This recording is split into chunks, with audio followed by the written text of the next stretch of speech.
ชมหายสัญญาได้มันเมียนថ្ងៃសម្រេចចិត្តខ្ញុំឈឺតែខ្ញុំត្រូវទ្រាំស្ងៀមពីថ្ងៃដែលអូនជឿថាស្នេហ៍មានតែយើងបងធ្លាប់សន្យាថានឹងមិនធ្វើឲ្យអូនទឹកភ្នែកតែចុងក្រោយបងទៅបាត់ដឹកខ្យល់បងទុកអូននៅទីនេះជាការឈឺចាប់ក្នុងបេះដូងអូនមិនចង់ចងចាំទៀតហើយពាក្យស្រឡាញ់ដែលបងធ្លាប់និយាយវាបានក្លាយជារឿងហុកទាំងអងធ្វើឲ្យអូនឈឺលើពីអ្វីអាយទ្រាំបានឈុំសន្យាទៀតបានតែ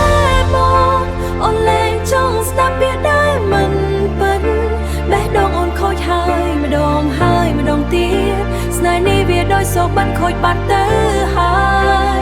ឈុំសន្យាទៀតបានតែបងអូនលែងសង្ឃឹមលើអនាគតយើងទៀតហើយទឹកភ្នែកអូនធ្លាក់រយំមិនឈប់សងឡើយស្នេហ៍នេះវាដល់ពេលបញ្ចប់ហើយ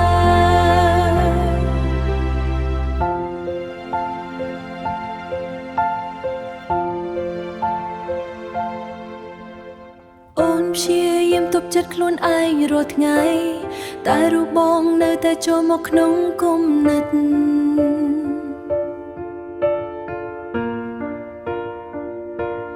ពេលមើលទៅក្រោយមានតែភាពទូទេសន្យាដែលបងផ្ដល់វាមិនមានន័យទៀតហើយបើអាចវិលត្រឡប់វិញបានអូននឹងមិនជ្រើសស្រឡាញ់បងទៀតព្រោះស្នេហ៍ដែលឈឺចាប់បែបនេះអូនមិនចង់រស់នៅវាទៀតហើ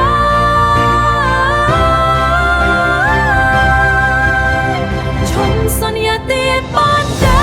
បងអូនលែងចង់ឈឺចាប់ដោយសារបងទៀតហើយបេះដូងដែលធ្លាប់ស្រឡាញ់យ៉ាងពេញទំហឹងឥឡូវវាបានរៀនចាកចេញហើយឈុំសន្យាទៀតបានតែបង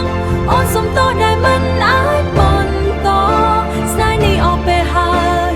អស់ន័យហើយអូនសុំបញ្ចប់វានៅទីនេះឈុំសន្យាឈប់ឈឺចាំអូននឹងចាប់ផ្ដើម